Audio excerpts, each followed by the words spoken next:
Bonjour à toutes et à tous. Je suis Dr Amelal Sabrina, maître assistante classe B à l'Université Mouloud Mamri de Tizi Ouzou et enseignante du module Management financier international. Voici la carte conceptuelle complète du module Management financier international. Elle résume toutes les informations nécessaires relatives au module en question. Comme vous pouvez le constater, le module est composé de 5 chapitres.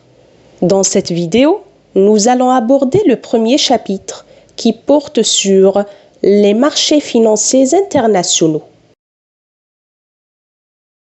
À l'issue de ce chapitre, l'étudiant sera capable de décrire de manière générale les marchés financiers internationaux, distinguer entre les acteurs et les facteurs ayant une influence sur le fonctionnement des marchés financiers internationaux et enfin analyser les avantages ainsi que les risques liés au développement des marchés financiers internationaux.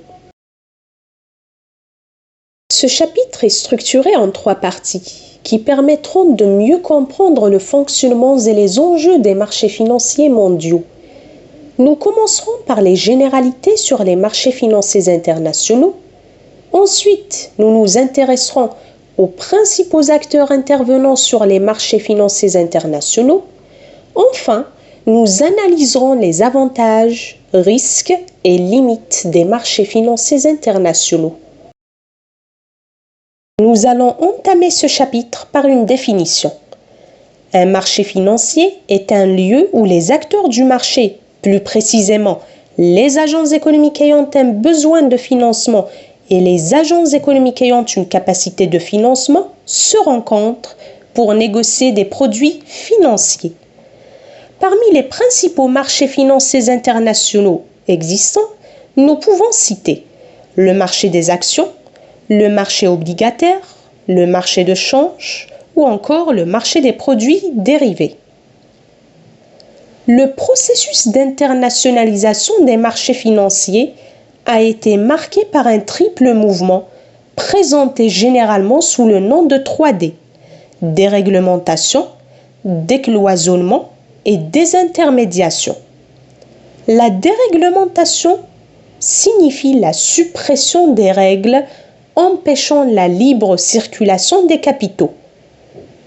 Le décloisonnement signifie la suppression des frontières qui segmentaient les marchés financiers, facilitant une plus grande fluidité des capitaux et une diversification des instruments financiers. Cela permet aux investisseurs de placer leur liquidité sur de nombreux marchés interconnectés à la recherche du placement le plus rémunérateur possible.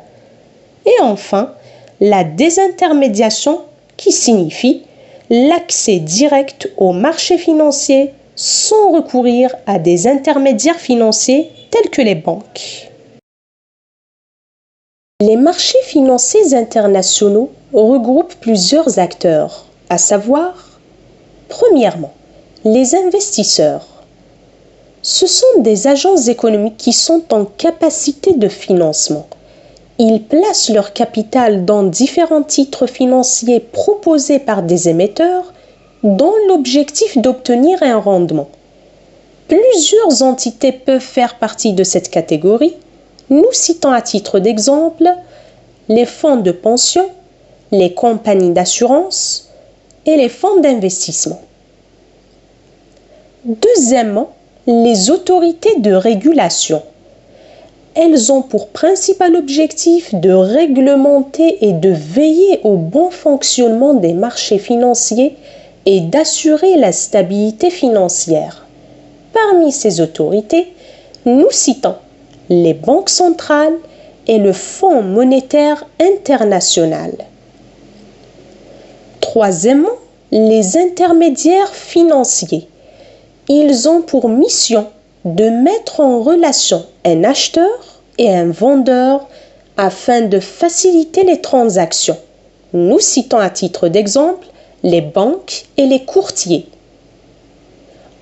Dernièrement, les émetteurs. Ce sont des agents économiques qui sont en besoin de financement. Ils émettent des titres financiers pour lever des fonds, tels que les entreprises.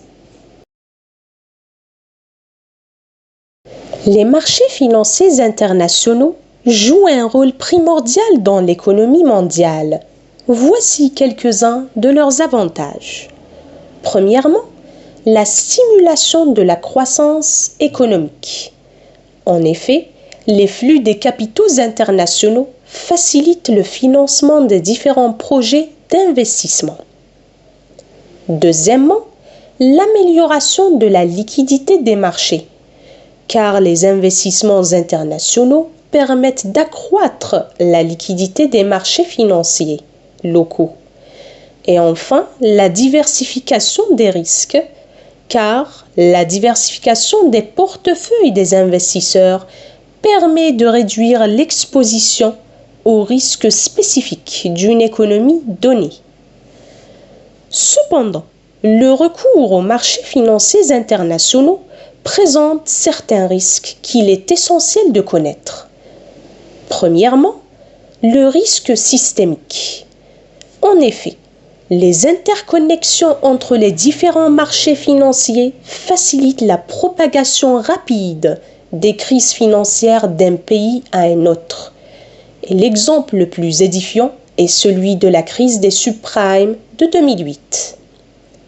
Deuxièmement, la spéculation excessive sur les marchés financiers peut provoquer des bulles financières provoquées par des mouvements de capitaux importants et rapides qui peuvent déstabiliser les marchés. Et enfin, la volatilité accrue des taux de change qui affecte la confiance des investisseurs.